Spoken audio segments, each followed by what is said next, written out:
Hello Bondhura, welcome back to my another new vlog. So today I'm going to share about our Saturday evening story. So দেখো আমরা মা মেয়ে দুজনেই আমরা প্রত্যেক স্যাটারডেতে আমাদের সামনের গ্রহরাজ মন্দিরে যাই এবং সেখানে মা দক্ষিণা কালীও রয়েছেন, তার সাথে আমাদের হনুমান দাদাও রয়েছেন। তো আমাদের সকলেরই উচিত আমাদের নিজেদের সময় থেকে একটু সময় বার করে আমাদের ঠাকুরের উদ্দেশ্যে দেওয়া। তো এরপর আমরা দুজনেই কিছু দুস্থ মানুষদের পাশে নিজেদের সামর্থ্য মতন দাঁড়াবার চেষ্টা করি। তো এটা আমাদের সামাজিক কর্তব্য বলে আমি মনে করি। এবং তারপরে আমাদের নেক্সট ডেস্টিনেশন হলো আমাদের আশা করি গরমে সকলেরই খুব প্রিয় কোলা। তো আমার মেয়েরও খুব প্রিয় হলো কোলা। তো ও এটার লোভেই আরও বিশেষ করে যায়। আর আমি বলি যে ঠিক আছে চল, লোভ থেকে হলেও চল, যা আমার সাথে চল, মন্দিরে যাবি, তোরও ভালো লাগবে।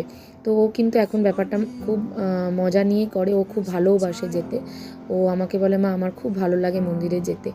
তো দেখো ও ব্লু লাগুনটা পেয়ে খুব খুশি হয়েছে, কেন কি আগের স্যাটারডে ওকে আমি বলেছিলাম যদি তুই ভালো করে পড়াটা করে নিস, একটা পড়া ওকে দিয়েছিলাম, তাহলে তোকে ব্লু লাগুন আমি রিওয়ার্ড হিসাবে অ্যাজ আ রিওয়ার্ড দেবো। তো ও কিন্তু সেটা আমার কথা রেখেছে, তাই ওকে আমি রিওয়ার্ডটা দিয়েছিলাম। এবং আমারও খুব প্রিয়, আমি নিয়েছিলাম পুদিনা কোলাটা।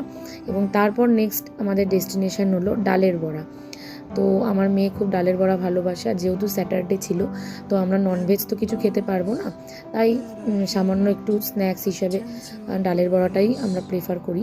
তো কেন কি বাড়িতে এসে আবার ডিনার করতে হয়। আর সবচেয়ে অ্যাট্রাকশান হলো এই ডালের বড়ার এই আচারটা, দারুণ অসাধারণ বানায়। এবং আচারটা আমি কিছুটা বাঁচিয়ে বাড়িতে নিয়ে আসি এবং বাড়িতে সেটা আমি এসে আবার অন্য কোনো ডিশের সাথে ট্রাই করি। তারপর দেখো এই যে ইউনিকর্ন শিপারটা ওর খুব পছন্দ ছিল, শেষমেশ এই পিঙ্ক শিপারটা নিল এবং এভাবেই আমাদের স্যাটারডে ইভিনিং শেষ হলো। তোমরাও জানিও কিভাবে তোমরা তোমাদের স্যাটারডে ইভিনিং